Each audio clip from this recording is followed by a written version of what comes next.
What's up, Rovers? I bet you're all excited for Wuthering 2.1 after seeing the trailer, because, well, I sure am. And I've definitely got my pulse set for Cardcaptor Phoebe, just look at those pinchable cheeks. But today's video is about a different topic. With all our new limited flashy DPS that I've released, how do our standard 5 stars fare? I know there have been many showcases of Calchero the last few months, some Carlos enjoyers that proved the calculator is still viable in 2025 with some effort. But what about another fan favorite, Encore? Perhaps the reason we don't hear much about her these days is because, well, she was always considered strong to begin with, but how strong? And how does she measure up to Carlotta, Jinshi, and more? Let's get into it. What sets apart the standard from limited 5-star characters was never actually their raw damage potential as much as others want you to believe. It was rather their ease of use. Kuro has continued to sell us cooler, flashier, and most importantly easier to use characters over the past year. Be it massive AoE, crown control, hyper armor, or literal time stop, it has rarely been about raw DPS. This makes it easier to feel their raw power and come closer to their damage ceilings. Carlotta's probably the most obvious example so far, a 25-second ult cooldown that locks away almost all of her damage, but with a super fast rotation where many teams end up going faster than she's allowed to ult. This is a good thing for those that want to feel strong and perform well. But it also means something else. It means that the 5-star standard DPS are not left in the dust. The only requirement is to be willing to learn their more convoluted mechanics and tricks. This is how Kuro has curbed power creep so far in Wuthering Waves. Instead of selling raw power, they sell quality of life and satisfaction. Where's the proof? All of the dungeon solos, Havoc Rover carries, and recently even Spectro Rover solos, also DPS, and more. Today, let's look at why Encore in particular is still so strong, and why she still theoretically seems to have one of the highest DPSs over time, even if almost no one is pulling it off. In many ways, Encore is very similar to Carlotta and GN. Encore completes her hyper carry rotation in just under 11 seconds. GN does it in 11, and Carlotta does it in 12. All 3 units have almost all their DPS locked away in their ults. All 3 units are quick swap friendly in their preparation phase before they ult. Now, these 3 units represent the shortest on-field time required to produce their total damage output for a hyper carry, and yet one is clearly different. Carlotta has an ult cooldown of 25 seconds, whereas GN and Encore have a cooldown of 16 seconds. While Carlotta has much higher raw damage output in her rotation, she's limited by how often she can use it. GN and Encore deal less raw damage per rotation, but have access to their ults much more often. The question now becomes, how fast can you cycle back to their ults? And this is where player skill comes in. The biggest reason why you don't see as many players using GN and Encore anymore is because their damage is locked behind how fast you can rotate their teams to catch up to the 16 seconds cooldown, which is near impossible to reach. Whereas units like Carlotta can dash out a full team's worth of damage easily in 25 seconds. The faster you can rotate GN and Encore, the higher the team DPS, whereas Carlotta physically cannot rotate any faster. GN also has the added difficulty of his baseline ER requirements at S0 ranging from a bare minimum of 120, which is very difficult to play, up to the recommended 135 for ease of use. Whereas Encore can get away with even just 100 ER sometimes, and most builds do not need more than 110. This means that those that continue to play Encore and GN in hard content as the game continues must learn to play ever better, and thus can still hold their own without needing the new limited DPS units. This requirement to play better is why there's such a dissonance in opinion on Encore and GN performance. Whereas units like Carlotta can reach her peak potential with ease, the same with Encore and GN requires that much more effort. But it also means that Encore will remain relevant for a long time to come, because she alone holds a unique gimmick that no other DPS can do. 6 full DPS rotations in her liberation with time spare in the 2 minutes allowed for a full 3-star clear of TOA. Note that using Encore like this is not required, but is a way to push a free-to-play setup even further.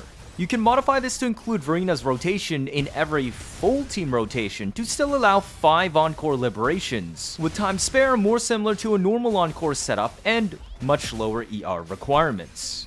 Now you might be wondering why this Encore's damage in the background has been so low. I'm actually using variation to showcase this setup, as I don't have the ER rolls on my echoes to do it otherwise. Unfortunately, the game wasn't kind to me, and my normal Encore build, which does work, has only 100 ER. But as you can see, I can still 3-star middle tower even without a proper weapon. So how does this work? The right amount of ER is required, which will be discussed later. Encore can still rotate without using this tech in roughly 21 to 22 seconds for most players in a perfect combat scenario with just 100 to 110 ER, letting you very easily get 5 liberations off with time spare, as this leaves you about 2 to 3 seconds extra per rotation for dodging and gap closing. But to do 6 full liberations in 120 seconds, you need to be able to rotate consistently in less than 20 seconds, dodges and gap closing included, inching ever closer to Encore's 16 seconds liberation cooldown. Now, to do this, there are 2 main requirements: some quick swaps, but a lot of cancels, which will be explained with rotations later, and enough ER. How much ER? 135 to 140, kind of like Gian. The idea is to skip Vereena's rotation every other rotation, since her outro buffs last 30 seconds and do not need to be refreshed until they expire. If you're DPSing 6 times in 120 seconds, each full team cycles in under 20 seconds and thus 2 rotations in under 40 seconds. But if you look closer, the first rotation is actually longer than the second rotation. Vereena doesn't trigger her outro buff until about 9 to 10 seconds into the 40 seconds, meaning so long as we complete the entire team twice within 40, Encore retains Vereena's outro for all of her DPS. You might also ask, why even bother to do all this? Sure, Stringmaster. You know how this weapon is recommended for Encore enjoyers if you can grab it. It's about 15% stronger than Cosmic Ripples, right? What if I told you it's easier to do 6 rotation Encore with Cosmic Ripples than Stringmaster? 6 rotations instead of 5, even if I'm using old school Inferno Rider. Now, that's about 20% more raw damage output. Makes up for not having Stringmaster, right? But why is it easier? Because Cosmic Ripples grants 12.8% ER, and you need 135 to 140 ER for the 6 rotation Encore to work, cutting down ER substat requirements from 4 to 3. Alternatively, you could even swap a 3 cost for ER and run Ripples to hit the mark instantly, but I wouldn't recommend this. Dropping 30% fusion on your main stat is about a 15% total damage loss, and gaining only 5% more total damage with very sweaty gameplay isn't really worth it for most people. Also, it is better to use Nightmare Inferno Rider for swap cancels, as you have better overall DPS and it's easier to play, but as you can see here, I can still make it work with normal Inferno Rider.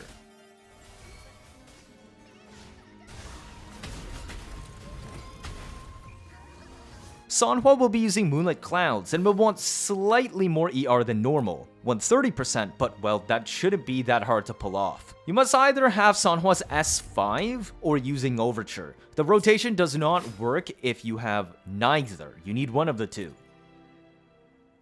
Vereena is the healer of choice because she's not reliant on her liberation to cycle her rotation and works at S0. Now, while this team can technically be done with Shorekeeper, it makes things much more difficult due to her longer rotations, and base 30 seconds on Stella Realm. If you have Shorekeeper's S1 to extend her Stella Realm to 40 seconds buffs and upkeeping the gold even when you reset the rotation, it lets the team fit much more comfortably. But enough talking, let's explain the run. Now, I don't have 140 ER by default on my Encore, as I said, so I actually use Variation as my DPS choice. Do not do this. If you want to run 6 Liberation Encore, farm for the ER substats. But these are the echoes I'm using today. Alright, let's get to the rotation. We open with Sanhua's Heavy Detonate. Be careful with this, as if you aren't considered in combat, she will disappear on Swamp Off. Try to get close enough to hit the boss directly with the opening swing when charging to avoid this, and don't do it too early, or use the camera speedrun tech to be considered in combat. Now, as soon as you let it go, swap to Encore and cast Skill, and then go to Vereena and cast Liberation. Immediately swap back to Encore to land the skill end hit, then optional Echo Inferno Rider. I didn't use in the first rotation because I'm using the normal one, but Nightmare can fit in here comfortably without losing much time. Swap cancel the final hit to Sanhua while pre-holding Heavy from Inferno Rider, and then Liberation. Then let go of Heavy in the blue section and immediately cast Skill and Heron and swap off to Verena before the ice explodes. This would fill our concerto, and we want to avoid causing an early outro. Do Verena basic 3-4-5, skill, and echo, and then aerial times 2 into Sanhua, who will now have full concerto. Immediately outro onto Encore and go into our liberation. We use alt skill first because normal skill wasn't off cooldown, and we want the 10% fusion damage buff from her forte circuit that procs on any kind of skill cast. Then do the usual basic times 4, dodge cancel last hit when the puppet appears above, then basic times 4 again with skill cancel, then basic times 4 once more.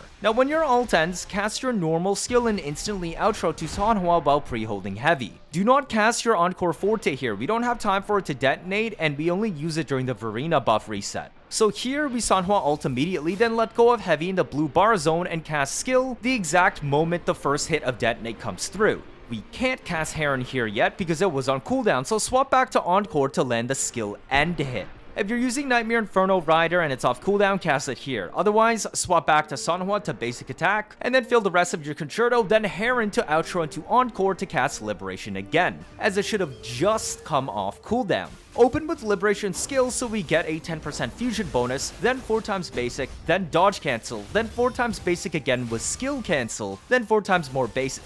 And the first double Encore rotation by casting your normal skill after your ult, and then outroing onto Sanhua, while pre-holding Sanhua's heavy during the intro animation. Cast your Liberation, and then let go of heavy in the blue bar zone and cast skill the exact moment the first detonate comes through again. Swap off before the second detonate hit comes through, back to Encore to get the skill end hit, then swap to Verena to basic 3-4-5, then Liberation. Then skill plus echo and aerial times 2 to outro into Sanhua. Heron should be finally off cooldown, so cast it and then outro into Encore. Rebuff with Encore's echo, then cast Liberation and then open with special skill to get the 10% fusion buff. Alternate between skill casts and dodges 3 times when you're cancelling the final hit of your basic chain once the big puppet spawns above you. Once you're done with your ult, cast normal skill before you outro into Sanhua while pre-holding heavy just like before. Sanhua should cast her Liberation, then let go of her heavy detonate in the blue zone on the forte bar like usual. Immediately cast skill after the first detonate hit comes out but before the second, and then swap to Encore so that you don't get the extra concerto and outro early.